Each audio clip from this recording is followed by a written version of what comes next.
내가 눈이 멀었다 하여 귀까지 먹은 줄 알았더냐? 앞 못 보는 남편을 극진히 보필하며 효부로 칭송받던 아내 춘월. 하지만 해가 지고 온 마을이 잠든 밤이 되면 그녀는 몰래 집을 나서 어둠 속으로 사라지곤 했습니다. 남편은 춘월의 수상한 행동을 전혀 모르는 듯 보였죠. 마을 사람들의 칭송과 남편의 맹목적인 믿음을 뒤로하고 매일 밤 위험한 외출을 감행했던 춘월. 과연 그녀는 어디로 향했던 것일까요? 어느 날 밤 평소처럼 집을 나선 춘월은 자신을 기다리고 있던 진짜 공포와 마주하게 됩니다. 그녀가 그토록 숨기고 싶었던 비밀, 그리고 그 비밀이 드러났을 때 그녀를 기다리던 충격적인 진실은 무엇이었을까요? 지금부터 그 섬뜩한 이야기 시작합니다. 시작하기 전 좋아요, 구독 눌러주시면 영상을 제작하는데 큰 힘이 됩니다. 그 마을은 산으로 둘러싸인 작은 곳이었습니다. 40여 호가 모여 사는 평범한 시골 마을이었지요. 봄이면 복숭아꽃이 피었고 여름이면 논의 벼가 자랐으며 가을이면 황금빛 들녘이 펼쳐졌습니다. 겨울이면 눈이 소복이 쌓여 마을 전체가 하얗게 변했습니다. 그 마을에 한 쌍의 부부가 살고 있었습니다. 남편의 이름은 석주였습니다. 35살의 그는 젊은 시절 사냥꾼으로 이름을 날렸던 사람이었습니다. 키가 훤칠했고 어깨가 넓었으며 힘이 장사였습니다. 산짐승을 잡는 솜씨가 뛰어나 마을 사람들의 존경을 받았지요. 석주는 16살 때부터 아버지를 따라 산에 들어갔습니다. 처음에는 함정을 파는 일만 했지만 점차 활쏘기와 창 던지기를 배웠습니다. 20이 되었을 때는 이미 마을 최고의 사냥꾼이 되어 있었습니다. 멧돼지, 노루, 사슴 같은 큰 짐승을 잡아 마을에 고기를 공급했습니다. 그의 명성은 이웃 마을까지 퍼졌습니다. 사람들은 석주를 산의 호랑이라고 불렀습니다. 그만큼 용맹하고 능력이 뛰어났다는 뜻이었습니다. 하지만 그에게 불행이 찾아왔습니다. 어느 겨울날 산에서 사냥을 하던 중 맹수의 습격을 받았습니다. 큰 곰이었는데 석주는 간신히 목숨을 건졌지만 곰의 발톱에 얼굴을 핥히어 두 눈을 잃고 말았습니다. 그날의 기억은 석주에게 평생 악몽으로 남았습니다. 갑자기 나타난 곰이 석주를 덮쳤고 석주는 창으로 곰을 찔렀지만 곰은 죽지 않았습니다. 곰의 거대한 발톱이 석주의 얼굴을 핥히었고 그 순간 눈앞이 캄캄해졌습니다. 동료 사냥꾼들이 달려와 곰을 쫓아냈지만 이미 석주의 두 눈은 돌이킬 수 없는 상처를 입은 뒤였습니다. 마을 의원이 왔습니다. 약초를 바르고 치료를 했지만 소용없었습니다. 석주는 영원히 빛을 잃었습니다. 그날 이후 석주는 앞을 볼 수 없게 되었습니다. 처음에는 절망했습니다. 한창 일할 나이에 눈을 잃다니 앞으로 어떻게 살아야 할지 막막했습니다. 밤낮으로 방 안에 틀어박혀 울었습니다. 사냥꾼으로서의 삶은 끝났고 가장으로서의 역할도 할 수 없게 되었습니다. 죽고 싶다는 생각이 들기도 했습니다. 하지만 석주에게는 아내가 있었습니다. 춘월이었습니다. 28의 그녀는 마을에서 가장 아름다운 여인이었습니다. 긴 머리는 비단결 같았고 피부는 백옥 같았습니다. 눈은 초승달처럼 맑았고 입술은 앵두처럼 붉었습니다. 걸음걸이는 버들가지처럼 우아했고 목소리는 꾀꼬리처럼 맑았습니다. 석주와 춘월은 3년 전에 혼인했습니다. 당시 석주는 마을 최고의 사냥꾼이었고 춘월은 이웃 마을 부잣집의 딸이었습니다. 춘월의 아버지는 처음에는 딸을 사냥꾼에게 시집 보내는 것을 꺼려했습니다. 하지만 석주의 명성과 성실함을 보고 마음을 바꿨습니다. 두 사람은 서로 사랑하여 결혼했습니다. 혼례식 날 마을 사람들이 모두 모여 축하했습니다. 석주는 춘월의 손을 잡고 평생 잘 모시겠다고 맹세했습니다. 춘월도 석주를 믿고 따르겠다고 약속했습니다. 신혼 시절은 행복했습니다. 석주는 사냥으로 돈을 벌었고 춘월은 집안일을 돌보았습니다. 두 사람은 서로를 아꼈고 존중했습니다. 마을 사람들은 둘을 금슬 좋은 부부라고 칭찬했습니다. 하지만 석주가 눈을 잃으면서 모든 것이 달라졌습니다. 사냥을 할 수 없게 되었고 집안 살림은 급격히 기울었습니다. 논밭도 없었고 모아둔 돈도 얼마 없었습니다. 사냥으로 번 돈으로 살아왔기에 다른 재산이 없었습니다. 석주는 절망에 빠졌습니다. 자신이 아내에게 짐이 되었다고 생각했습니다.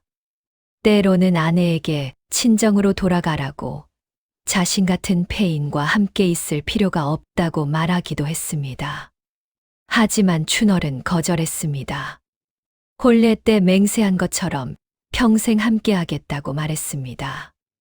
어떤 어려움이 와도 남편을 버리지 않겠다고 다짐했습니다. 춘월은 남편을 지극정성으로 돌보았습니다. 아침이면 새수물을 떠다 주었고 밥을 먹일 때는 한 숟가락 한 숟가락 입에 넣어 주었습니다. 남편이 걸을 때는 손을 잡고 안내했고 잠들 때까지 곁을 지켰습니다. 옷을 갈아입힐 때도 머리를 빗겨줄 때도 모든 일을 정성껏 했습니다. 마을 사람들은 춘월을 칭찬했습니다. 저렇게 아름다운 여인이 눈먼 남편을 버리지 않고 극진히 모시다니 정말 대단한 효부라고 입을 모았습니다. 누군가는 춘월이 친정으로 돌아가거나 재혼할 수도 있었을 텐데 그러지 않고 남편을 끝까지 돌보는 것이 기특하다고 했습니다. 춘월은 생계를 위해 품팔이를 시작했습니다. 남의 집 밭일을 거들고 빨래를 해주고 바느질을 했습니다. 새벽부터 저녁까지 쉬지 않고 일했습니다. 비록 힘든 일이었지만 남편을 먹여 살려야 했기에 참고 견뎠습니다. 처음에는 손이 부르텄습니다. 귀한 집 딸로 자란 춘월은 거친 일을 해본 적이 없었기 때문입니다. 손에 물집이 생겼고 터졌고 굳은 살이 박혔습니다. 등은 아팠고 다리는 저렸습니다. 하지만 참았습니다. 저녁이면 집으로 돌아와 남편의 저녁 식사를 준비했습니다. 변변한 반찬은 없었지만 정성껏 차려냈습니다. 석주는 아내가 차려준 밥을 먹으며 미안해했습니다. 자신 때문에 아내가 고생한다는 것을 알고 있었기 때문입니다. 밤이 되면 두 사람은 좁은 방에서 나란히 누웠습니다. 석주는 어둠 속에서 아내의 손을 잡았습니다. 춘월의 손은 예전처럼 부드럽지 않았습니다. 품팔이로 거칠어진 손이었습니다. 석주는 그 손을 쓰다듬으며 감사함을 느꼈습니다. 이런 자신을 버리지 않고 함께 해주는 아내가 고마웠습니다. 그렇게 1년이 지났습니다. 춘월은 여전히 헌신적이었습니다. 마을 사람들의 칭찬은 계속되었습니다. 누구도 춘월을 의심하지 않았습니다. 하지만 그것은 겉모습일 뿐이었습니다. 춘월의 마음속 깊은 곳에는 서서히 불만이 쌓이고 있었습니다. 1년 반이 지날 무렵 춘월은 지쳐가고 있었습니다. 매일 새벽에 일어나 밤늦게까지 일했지만 형편은 나아지지 않았습니다. 오히려 빚이 늘어났습니다. 석주의 치료비와 생활비로 돈이 계속 나갔기 때문입니다. 춘월은 거울을 보며 한숨을 쉬었습니다. 한때 마을에서 가장 아름답다던 자신의 얼굴이 이제는 초췌해져 있었습니다. 피부는 거칠어졌고 손은 부르텄으며 허리는 굽어가고 있었습니다. 겨우 29인데 35살처럼 보였습니다. 동갑내기 친구들은 여전히 아름답게 살고 있었습니다. 남편들은 건강했고 집안 형편도 괜찮았습니다. 친구들은 예쁜 옷을 입고 비녀를 꽂고 웃으며 살았습니다. 춘월은 자신의 처지가 억울했습니다. 왜 하필 자신의 남편이 눈을 잃었을까? 왜 자신이 이런 고생을 해야 할까? 친구들처럼 행복하게 살 수는 없는 걸까? 그런 생각을 할 때마다 죄책감이 들었습니다. 남편은 자신을 위해 평생 사냥을 했고 사고는 누구의 잘못도 아니었습니다. 남편을 원망하는 것은 옳지 않았습니다. 하지만 감정은 이성으로 통제되지 않았습니다. 춘월의 마음속에는 점점 불만과 원망이 자라났습니다. 그러던 어느 날 춘월은 친구의 집들이에 초대받았습니다. 친구는 부유한 상인과 결혼하여 새 집으로 이사를 했습니다. 춘월은 망설였지만 친구의 간청에 결국 갔습니다. 친구의 집은 크고 아름다웠습니다. 마당에는 꽃이 가득 피어 있었고 방은 넓고 깨끗했습니다. 음식은 풍성했고 손님들은 화려한 옷을 입고 있었습니다. 춘월은 그 자리에서 위축되었습니다.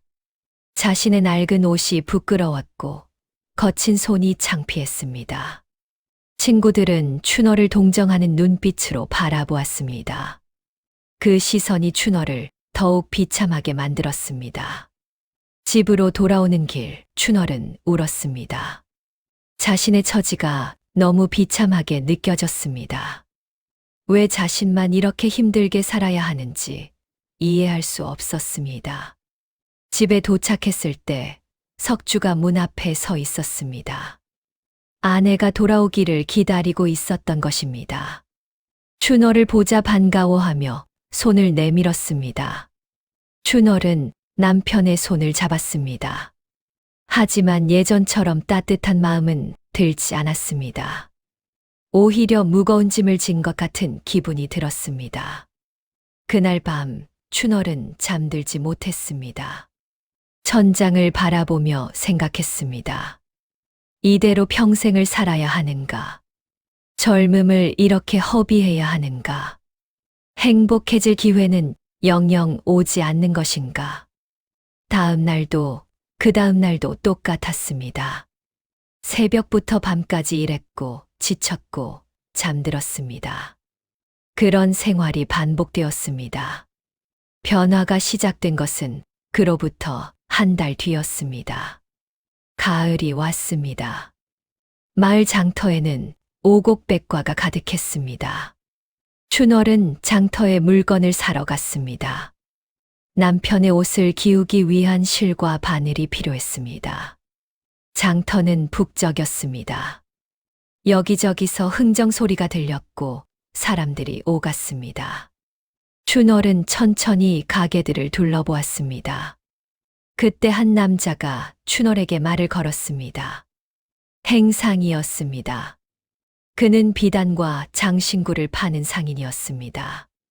그 남자의 이름은 민호였습니다. 32의 그는 이웃 마을에서 온 행상이었습니다.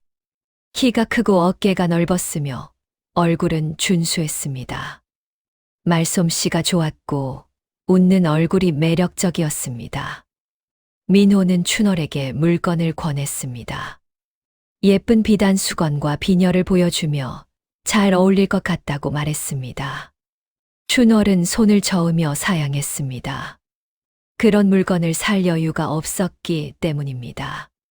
하지만 민호는 포기하지 않았습니다.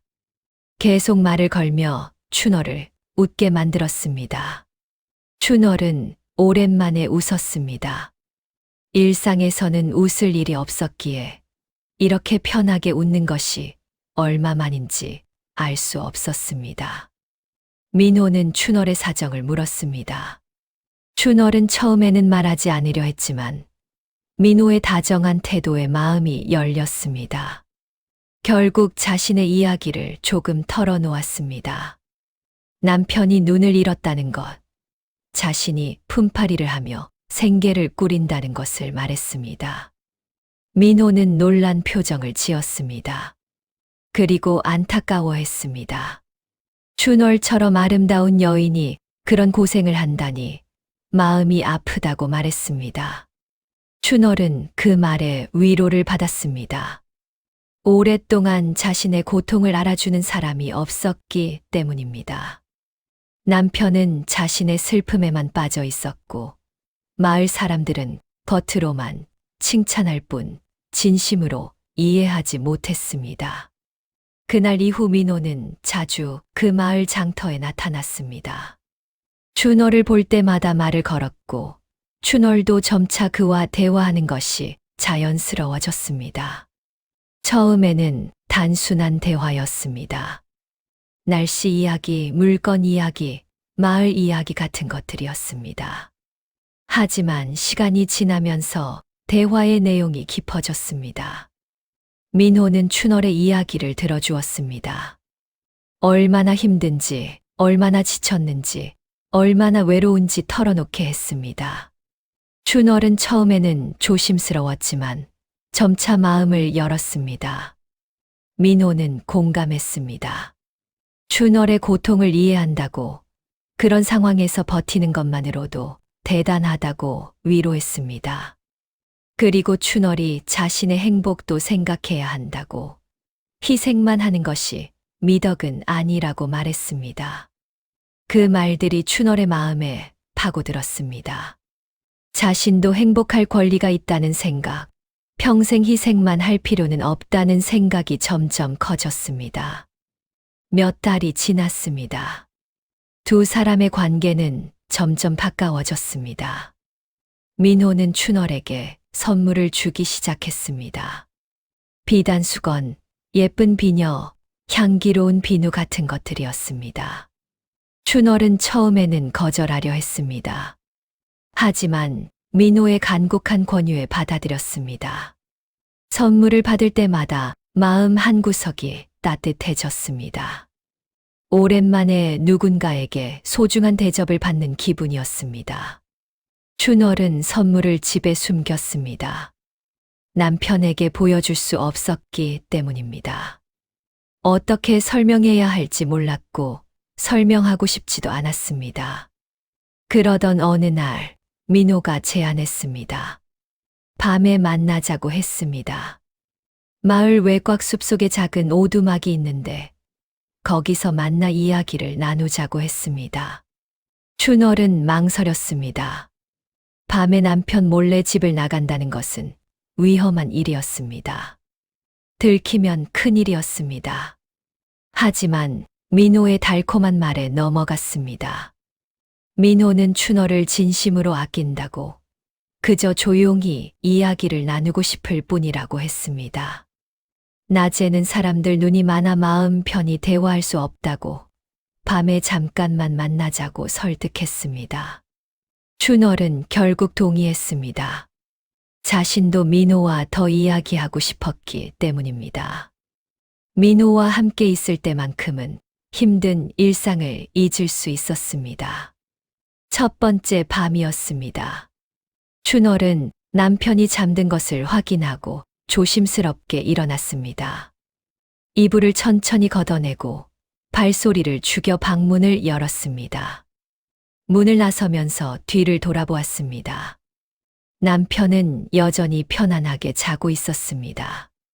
춘월은 마을 외곽으로 향했습니다. 달빛이 희미하게 길을 비추었습니다.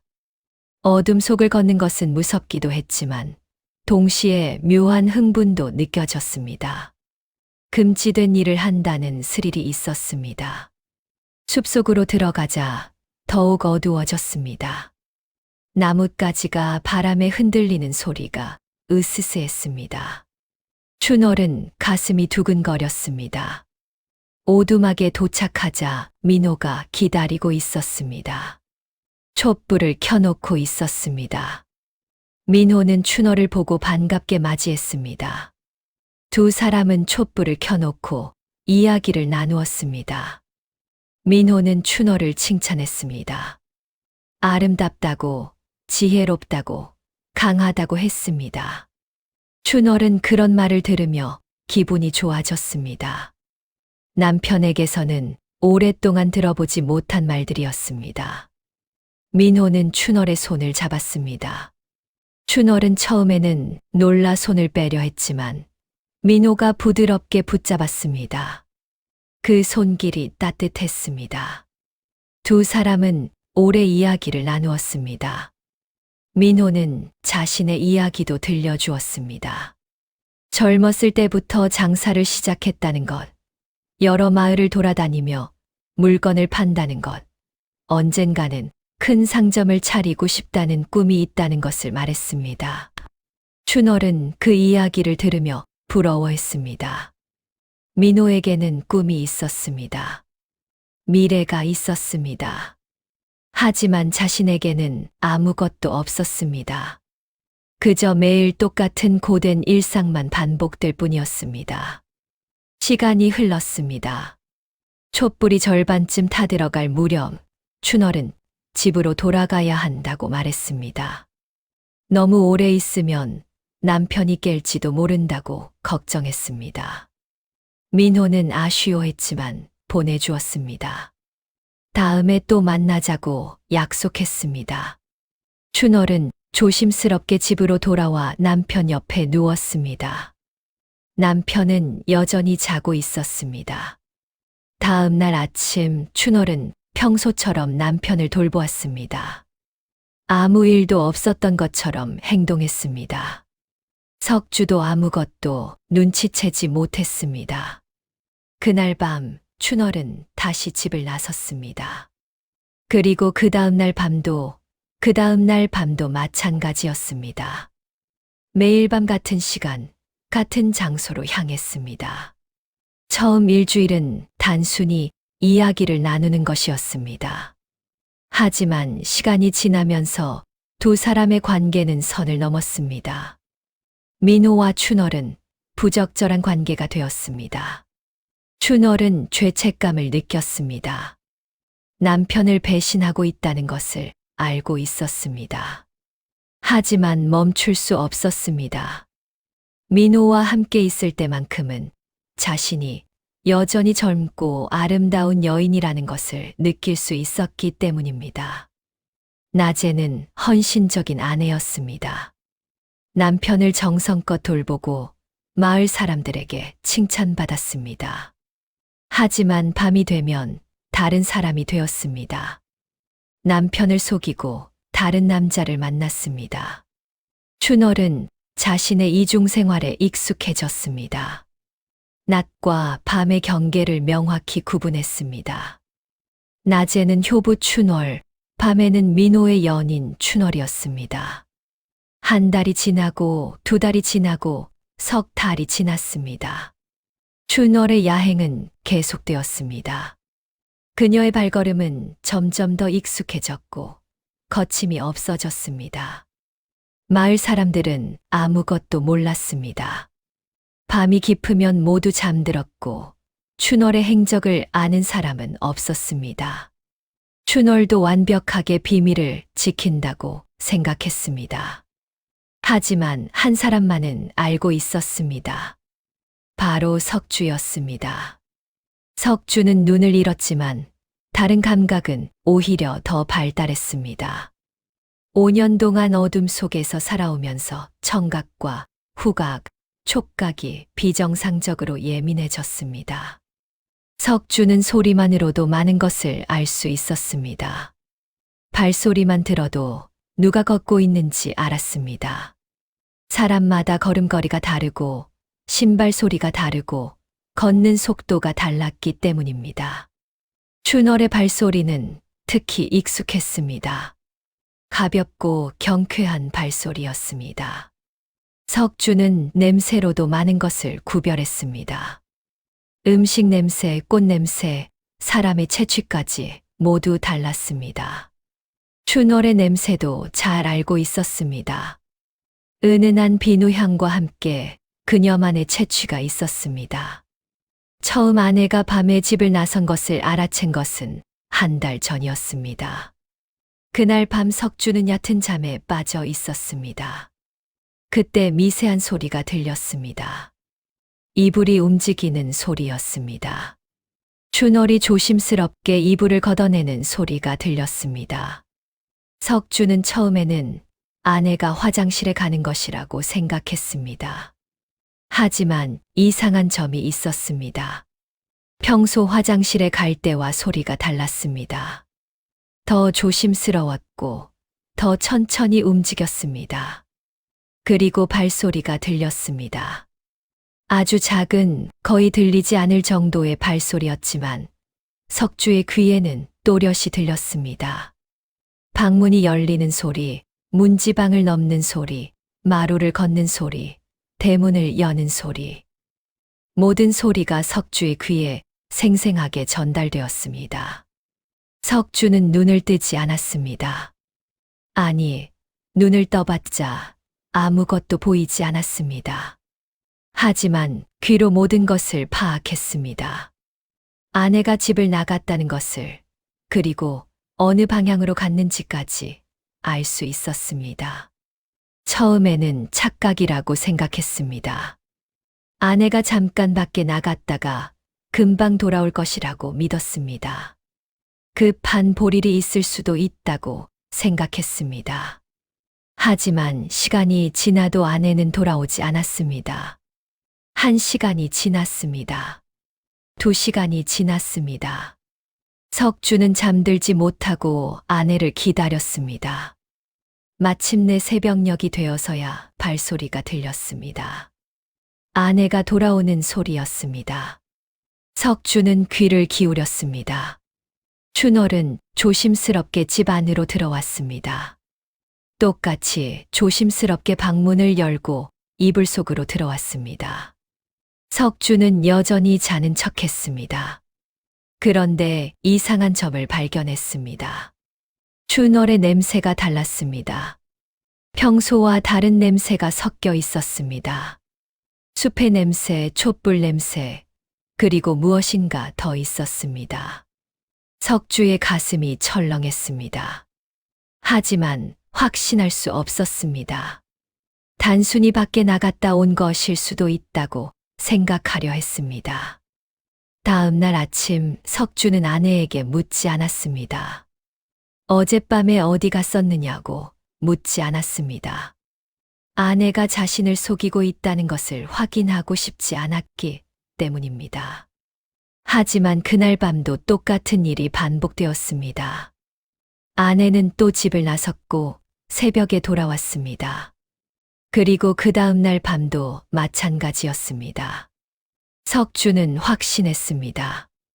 아내에게 무언가 비밀이 있다는 것을, 그리고 그 비밀은 좋은 것이 아니라는 것을 직감했습니다. 석주는 아내를 관찰하기 시작했습니다. 낮 동안 아내의 행동을 주의 깊게 살폈습니다. 목소리의 톤, 걸음걸이의 리듬, 숨소리의 패턴, 모든 것을 귀 기울여 들었습니다. 그리고 변화를 감지했습니다.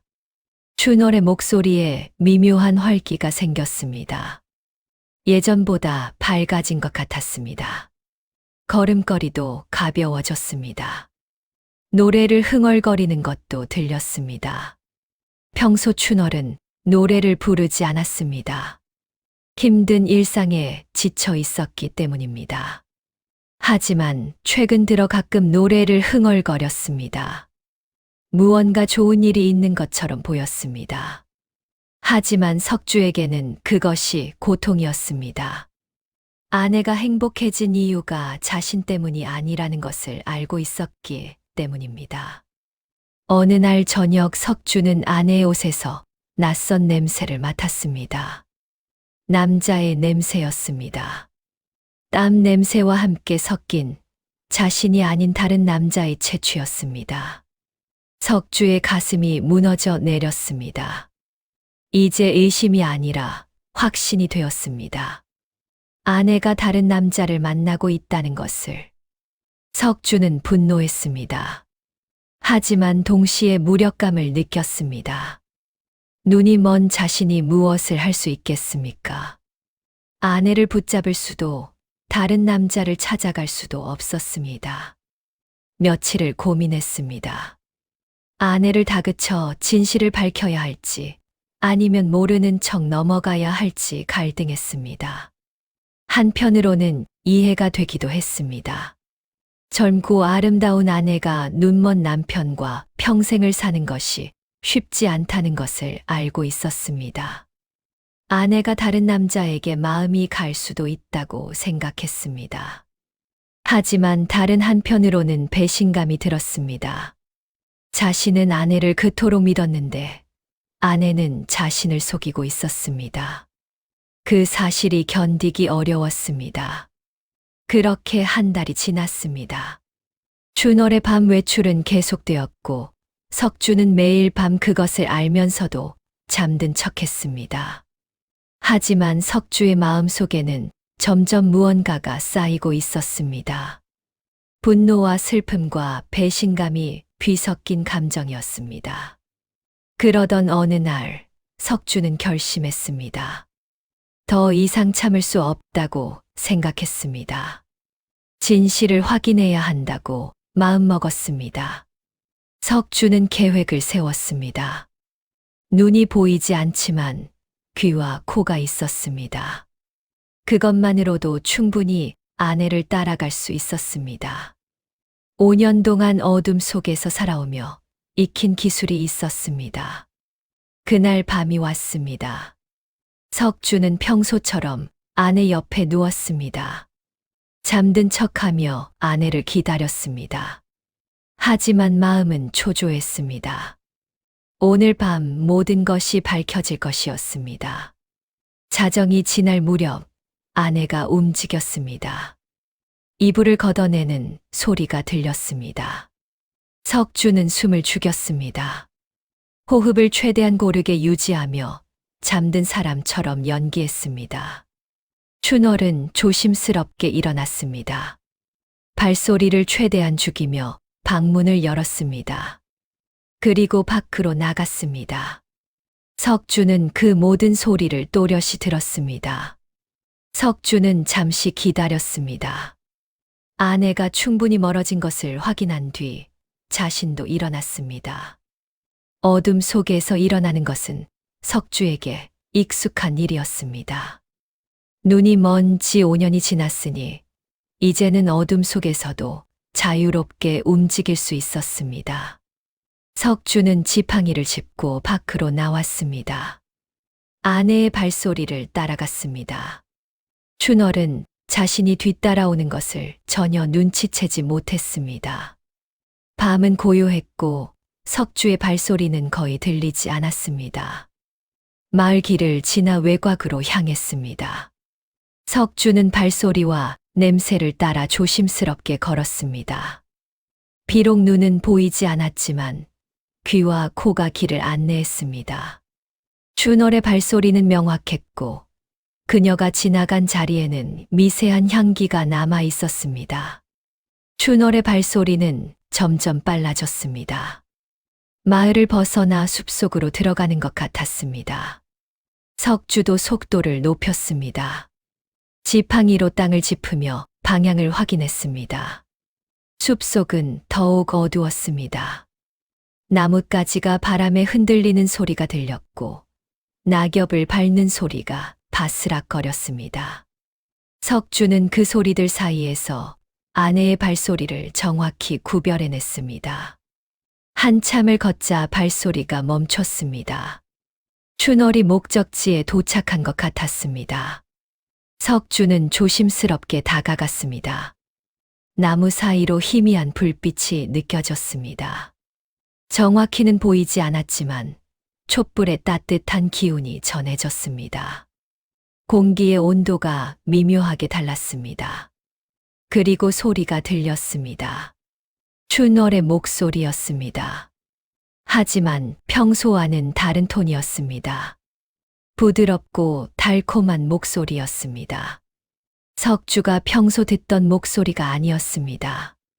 그리고 또 다른 목소리가 들렸습니다. 남자의 목소리였습니다. 낮고 거친 목소리였습니다. 그 남자가 춘호를 다정하게 부르는 소리가 들렸습니다. 석주의 주먹이 굳게 쥐어졌습니다. 피가 거꾸로 솟는 것 같았습니다. 온몸이 떨렸습니다. 하지만 참았습니다. 조급하게 움직이면 안 된다고 스스로를 다독였습니다. 석주는 더 가까이 다가갔습니다. 오두막 벽에 바짝 붙어 안의 소리를 들었습니다. 나무 벽 사이로 소리가 새어나왔습니다. 남자와 여자의 대화 소리가 들렸습니다.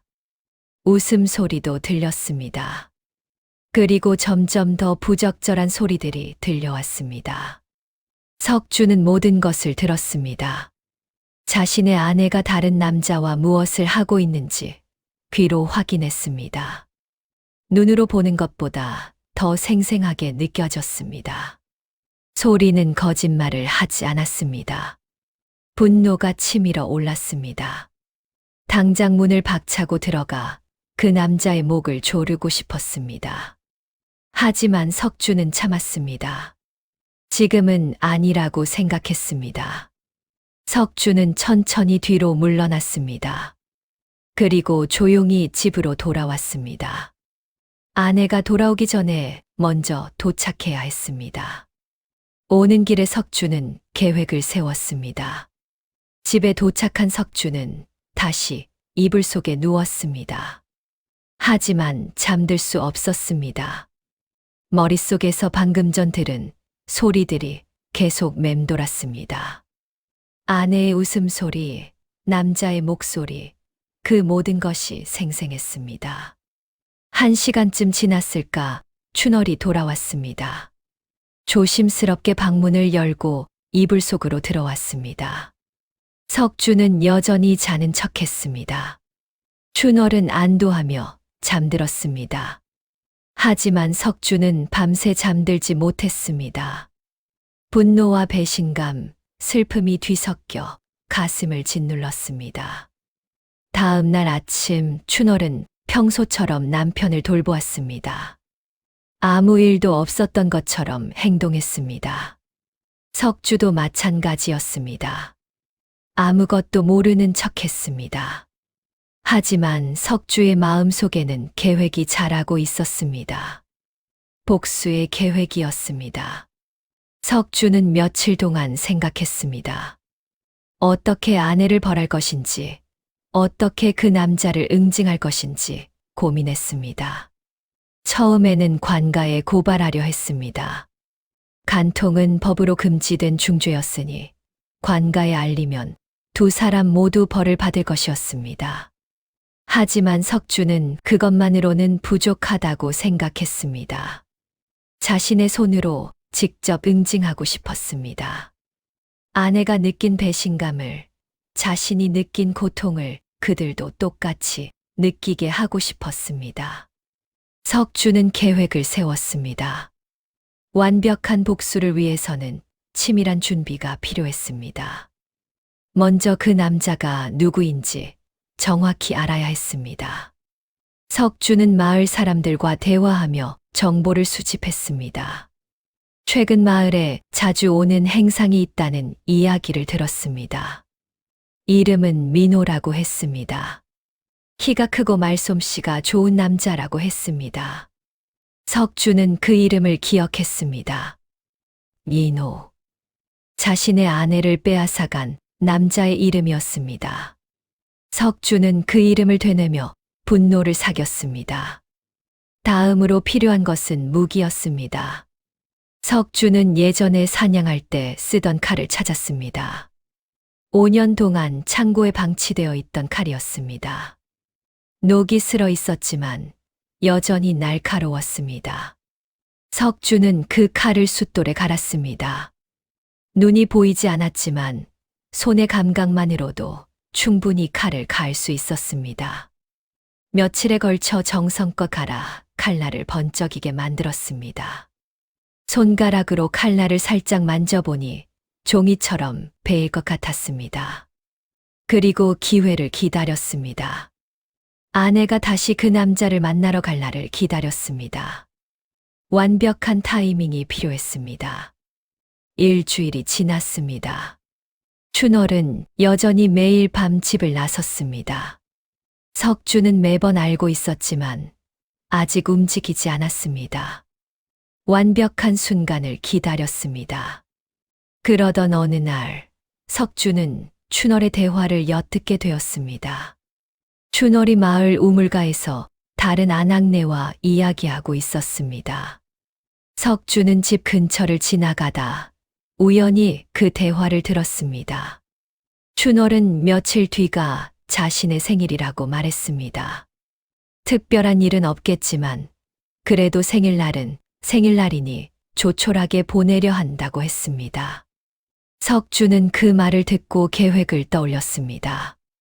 생일날, 그날이 바로 복수의 날이 될 것이라고 결심했습니다.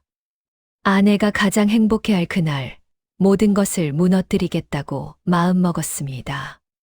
석주는 준비를 시작했습니다. 몰래 칼을 옷 속에 숨겼습니다. 여러 번 연습하며 빠르게 꺼낼 수 있도록 했습니다. 그리고 그날 밤을 기다렸습니다. 생일 전날 밤, 춘월은 평소보다 더 들떠 있었습니다. 내일이 생일이니 민호가 특별한 선물을 준비했을 것이라고 기대하는 것 같았습니다. 석주는 아내의 흥분한 목소리를 들으며 씁쓸하게 웃었습니다. 석주는 그 모습을 보며 씁쓸하게 웃었습니다. 아내가 자신의 생일을 다른 남자와 함께 보내려 한다는 것이 서글펐습니다. 자신은 아내의 생일을 위해 무엇을 준비해야 할지 고민하고 있었는데 아내는 다른 남자를 생각하고 있었습니다. 밤이 되었습니다. 춘월은 평소보다 조금 일찍 잠자리에 들었습니다. 서둘러 잠들어 일찍 민호를 만나러 가려는 것 같았습니다. 석주도 이불 속에 누웠습니다. 하지만 잠들지 않았습니다. 칼을 옷 속에 숨기고 아내를 기다렸습니다. 가슴이 두근거렸습니다. 분노와 결심이 뒤섞여 있었습니다. 자정이 되었습니다. 춘월이 일어났습니다. 평소처럼 조심스럽게 이불을 걷어내고 밖으로 나갔습니다. 석주도 일어났습니다. 이번에는 더 이상 숨지 않았습니다. 당당하게 일어나 아내를 따라갔습니다. 오늘은 결말의 날이었습니다. 춘월은 마을을 벗어나 숲속으로 향했습니다. 오늘은 생일 전날이라 더욱 기분이 좋은 듯 걸음이 가벼웠습니다. 민호가 준비한 선물을 생각하며 미소 지었습니다. 석주는 뒤를 따랐습니다. 이번에는 더 가까이 접근했습니다. 들킬 것을 두려워하지 않았습니다. 오히려 들키기를 원했습니다. 춘월이 오두막에 도착했습니다. 문을 열고 안으로 들어가려는 순간이었습니다. 석주가 불렀습니다. 춘월아, 라고 낮은 목소리로 불렀습니다.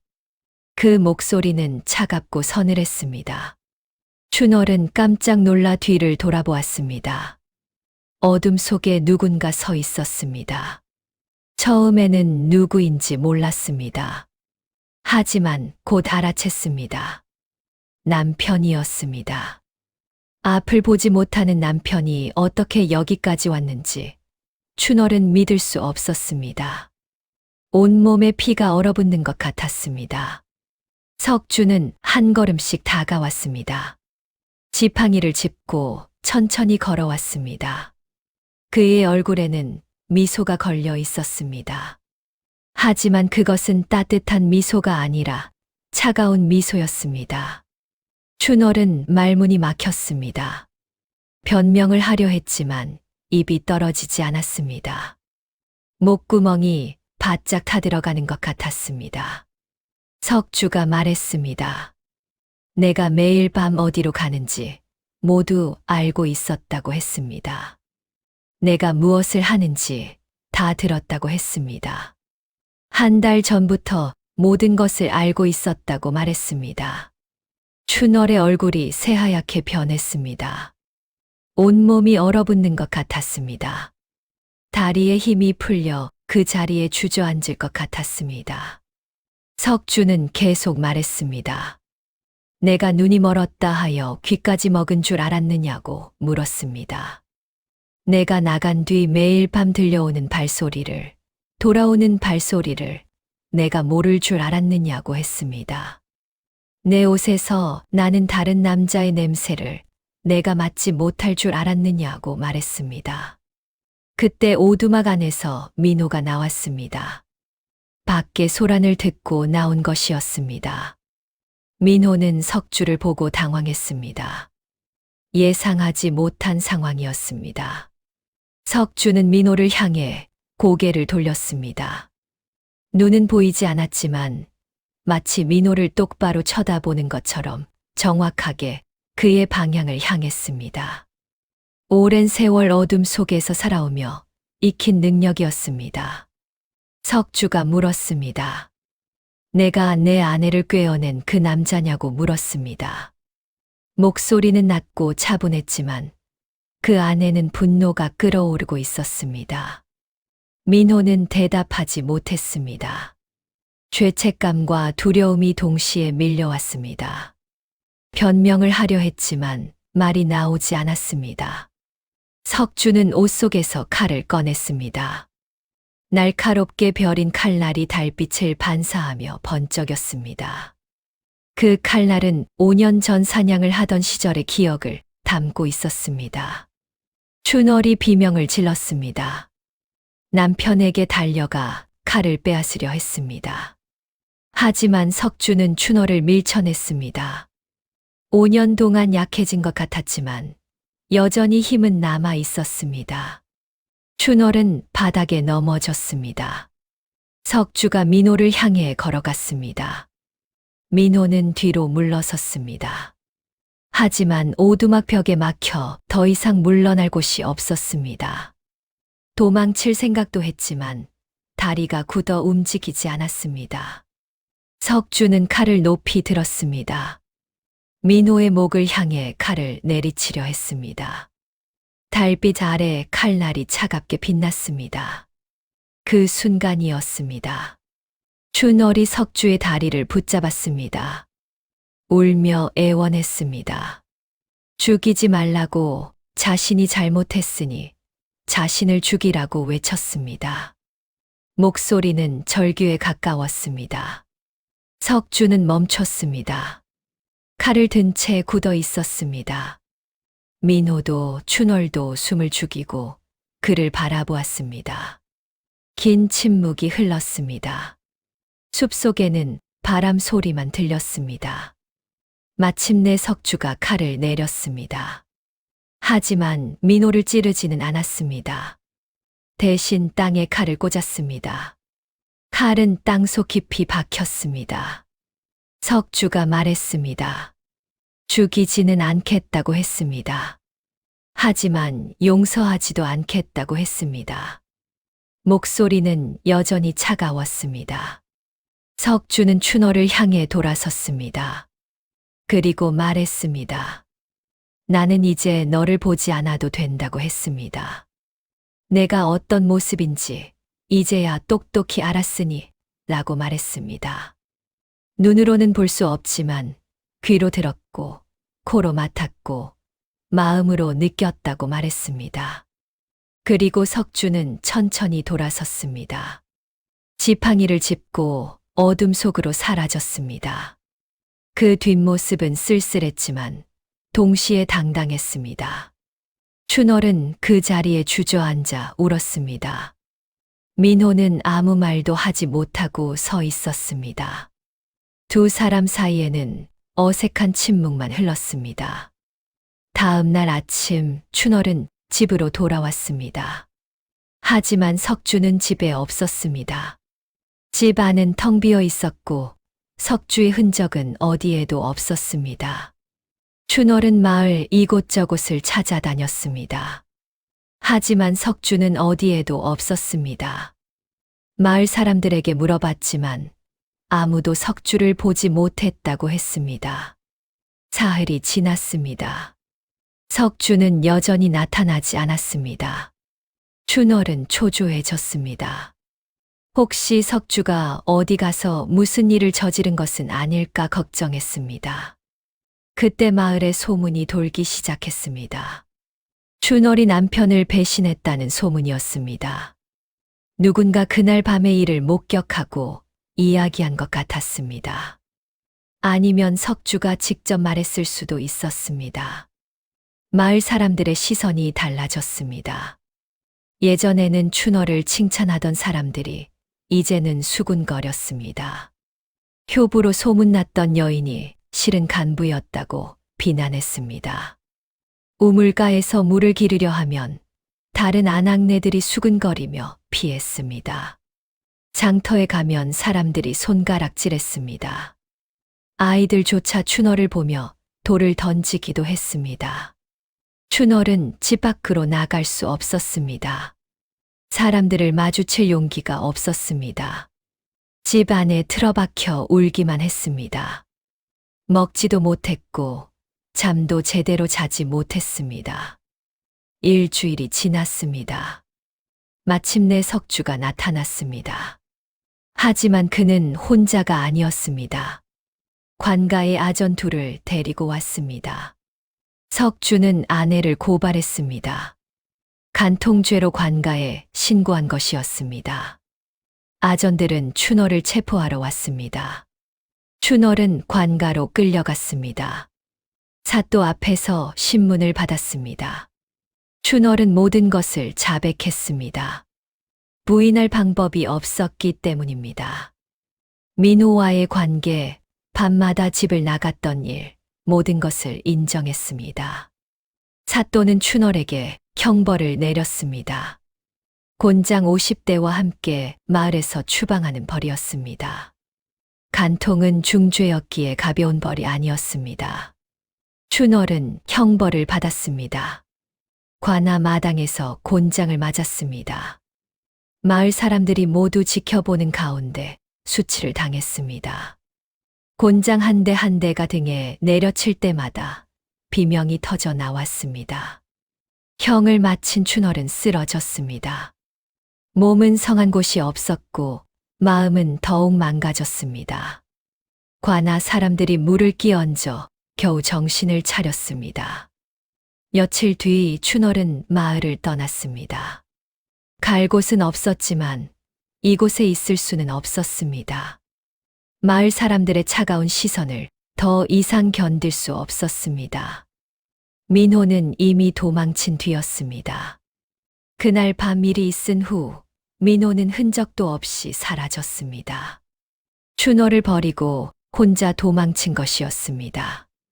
춘월이 찾아갔지만 이미 집은 비어 있었습니다.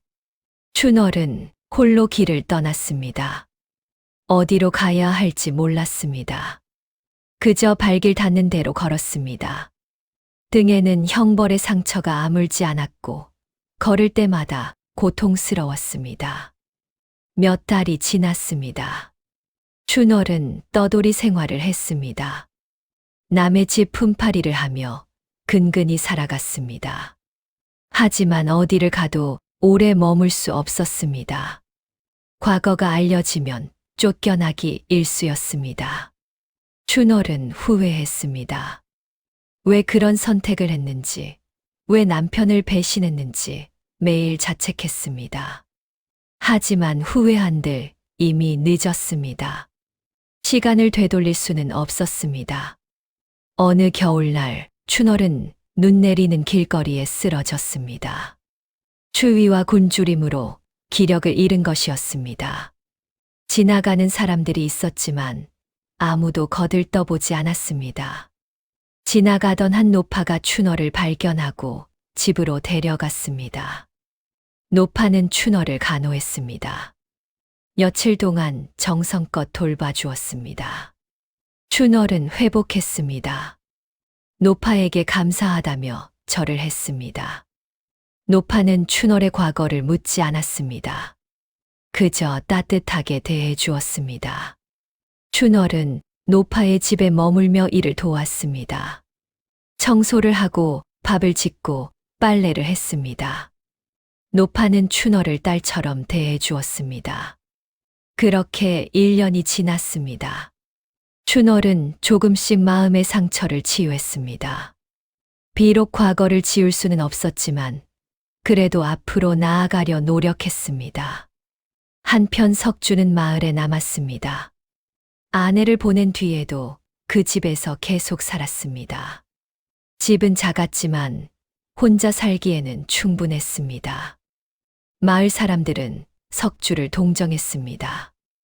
눈먼 몸으로 아내에게까지 배신당했으니 얼마나 힘들겠느냐며 안타까워했습니다. 몇몇 사람들은 음식을 가져다 주기도 했고 필요한 것이 있으면 도와주었습니다. 하지만 석주는 의외로 담담했습니다. 슬퍼하거나 분노하지 않았습니다. 그저 평온하게 일상을 살아갔습니다. 사람들이 걱정하면 괜찮다고 이미 마음의 정리를 끝냈다고 말했습니다. 어느 날 마을의 한 노인이 석주를 찾아왔습니다.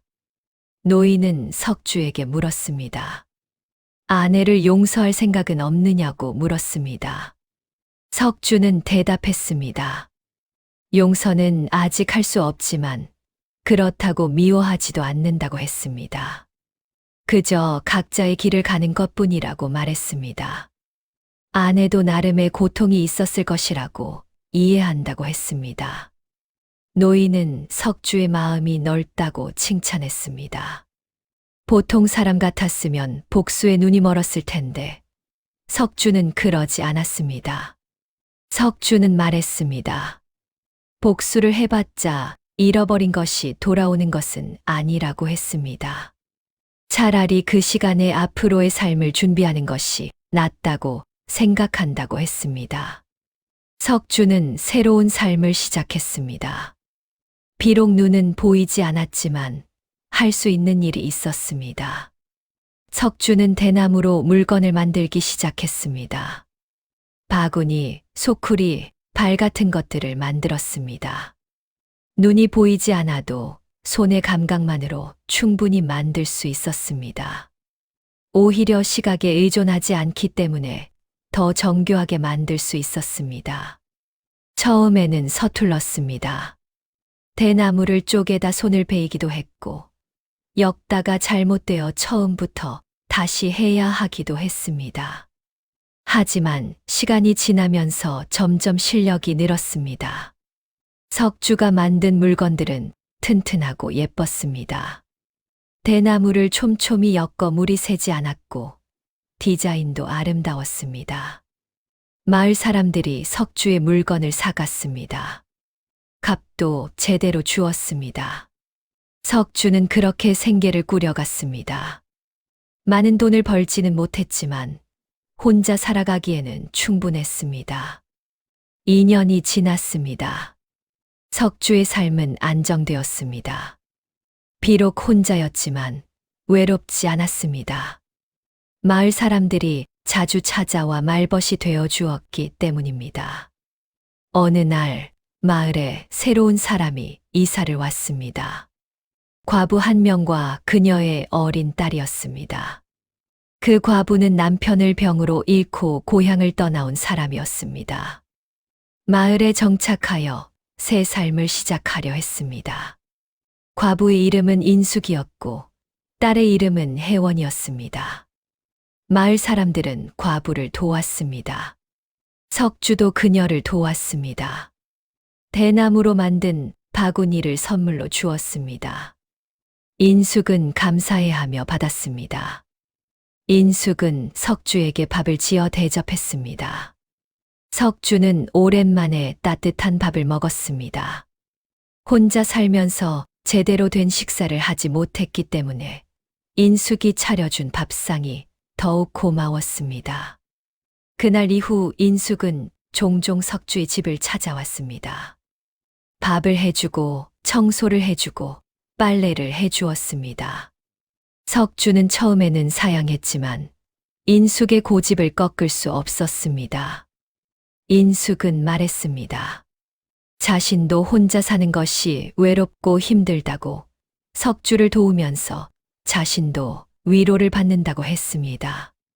석주는 그 마음을 이해했습니다. 시간이 흐르면서 두 사람은 가까워졌습니다. 서로의 아픔을 이해했고 서로를 위로했습니다. 인숙은 석주의 과거를 들었지만 판단하지 않았습니다. 석주도 인숙의 슬픔을 들어주었습니다. 3년이 지났습니다. 석주와 인숙은 혼인했습니다. 마을 사람들은 축하했습니다. 두 사람 모두 행복할 자격이 있다고 생각했습니다. 석주는 새로운 가족을 얻었습니다. 아내와 딸이 생겼습니다. 비록 눈은 보이지 않았지만 마음으로는 그들을 볼 수 있었습니다. 혜원은 석주를 아버지라고 불렀고 석주는 진심으로 그 아이를 사랑했습니다. 석주는 과거를 잊지 않았습니다. 춘월과의 일도 기억하고 있었습니다. 하지만 그것에 매여 살지 않았습니다. 과거는 과거일 뿐 중요한 것은 현재와 미래라고 생각했습니다. 10년이 흘렀습니다. 춘월은 여전히 노파의 집에 살고 있었습니다. 노파는 몇 년 전에 세상을 떠났고 춘월이 그 집을 물려받았습니다. 노파의 마지막 유언은 춘월에게 집을 주는 것이었습니다. 춘월은 혼자 살았습니다. 재혼하지 않았습니다. 과거의 죄책감이 그녀를 평생 따라다녔기 때문입니다. 누군가 혼담을 제안해도 거절했습니다. 춘월은 조용히 살았습니다. 작은 밭을 일구고 바느질을 하며 생계를 꾸렸습니다. 이웃 사람들과 깊이 사귀지는 않았지만 그렇다고 배척받지도 않았습니다. 그저 평범한 과부로 살아갔습니다. 가끔 춘월은 옛 남편을 떠올렸습니다. 석주가 지금 어떻게 살고 있을지 궁금했습니다. 잘 지내고 있기를 바랐습니다. 자신 때문에 고통받지 않기를 바랐습니다. 어느 날 춘월은 장터에 갔습니다. 필요한 물건을 사러 간 것이었습니다. 장터는 여전히 북적였고 여러 가지 물건들이 펼쳐져 있었습니다. 장터를 둘러보다가 춘월은 한 물건을 발견했습니다. 대나무로 만든 바구니였는데 솜씨가 매우 뛰어났습니다. 촘촘히 엮여 있었고 디자인도 아름다웠습니다. 상인에게 물었습니다. 이것을 누가 만들었느냐고 물었습니다. 상인은 대답했습니다. 이웃 마을의 눈먼 장인이 만든 것이라고 했습니다. 그 사람은 대나무 세공의 명인으로 유명하다고 했습니다. 작품 하나하나가 예술 작품 같다고 칭찬했습니다. 춘월의 가슴이 뛰었습니다. 혹시 그 사람이 석주가 아닐까 하는 생각이 들었습니다. 눈먼 장인이라는 말에 심장이 두근거렸습니다. 춘월은 그 바구니를 샀습니다. 그리고 집으로 돌아와 오래도록 바구니를 바라보았습니다. 손으로 만져보고 냄새를 맡아보았습니다. 석주의 손길이 느껴지는 것 같았습니다. 며칠을 고민한 끝에 춘월은 결심했습니다. 그 장인을 찾아가 보기로 했습니다. 한 번이라도 석주를 보고 싶었습니다. 용서를 구하고 싶었습니다. 춘월은 이웃 마을로 향했습니다. 사람들에게 물어 그 장인의 집을 찾았습니다. 생각보다 쉽게 찾을 수 있었습니다. 마을에서 유명한 사람이었기 때문입니다. 집 앞에 도착했을 때 춘월은 한참 동안 서 있었습니다. 들어가야 할지 돌아가야 할지 고민했습니다. 가슴이 두근거렸고 손이 떨렸습니다. 그때 집 안에서 웃음소리가 들렸습니다. 남자의 웃음소리와 여자의 웃음소리, 그리고 아이의 웃음소리였습니다. 행복한 가족의 소리였습니다. 춘월은 조용히 창문 틈으로 안을 들여다보았습니다. 석주였습니다.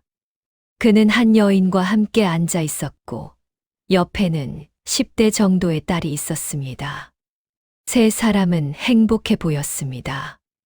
석주는 웃으며 대나무를 엮고 있었고 여인은 밥상을 차리고 있었으며 딸은 아버지 곁에서 이야기를 하고 있었습니다. 춘월은 눈물을 흘렸습니다. 하지만 그것은 슬픔의 눈물이 아니었습니다. 안도의 눈물이었습니다.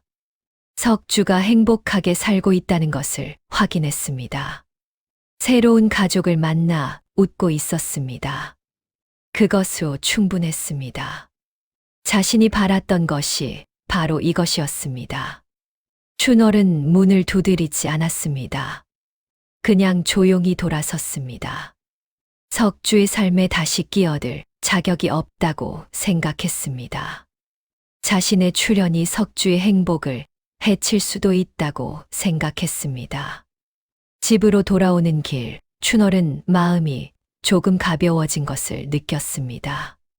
석주가 용서해줬는지는 모르지만 적어도 행복하게 살고 있다는 것을 알았으니까요. 그것이 자신이 바랄 수 있는 최선이었습니다.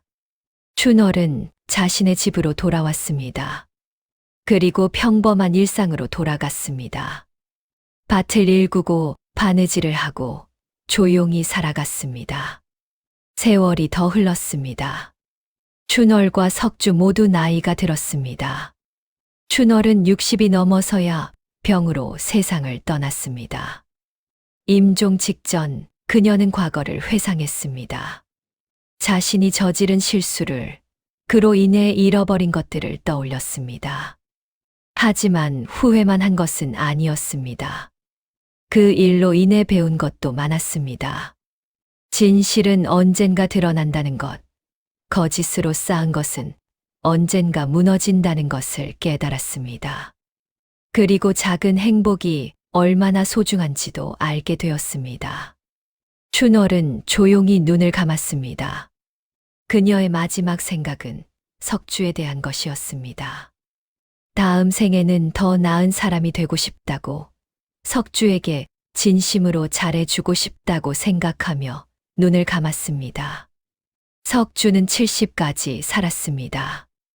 인숙과 혜원과 함께 행복한 말년을 보냈습니다. 손자들도 보았습니다. 혜원이 결혼하여 아이를 낳았고 석주는 할아버지가 되었습니다. 석주는 춘월을 완전히 잊지는 못했습니다. 가끔 그녀를 떠올렸습니다. 하지만 미워하지는 않았습니다. 그저 안타까워할 뿐이었습니다. 춘월도 나름의 고통이 있었을 것이라고 이해했습니다. 석주가 세상을 떠나기 전 혜원이 물었습니다. 첫 번째 어머니를 용서했느냐고 물었습니다. 혜원은 어렸을 때부터 그 이야기를 들어 알고 있었습니다. 석주는 대답했습니다. 용서했는지는 모르겠지만 더 이상 그 일에 매여 있지는 않다고 했습니다. 인생은 너무 짧아서 과거에만 머물 수 없다고 말했습니다. 중요한 것은 지금 여기 함께하는 사람들이라고 했습니다. 그리고 석주는 조용히 눈을 감았습니다. 인숙과 혜원 그리고 손자들이 지켜보는 가운데 평화롭게 세상을 떠났습니다. 두 사람의 이야기는 그렇게 끝났습니다. 하지만 그들이 남긴 교훈은 오래도록 전해졌습니다. 진실은 언젠가 드러난다는 것. 눈먼 자라도 진실을 볼 수 있다는 것. 배신의 대가는 생각보다 훨씬 혹독하다는 것. 하지만 용서와 새로운 시작도 가능하다는 것. 그리고 무엇보다 작은 행복을 소중히 여기고 함께하는 사람을 귀하게 대해야 한다는 것을 사람들은 기억했습니다.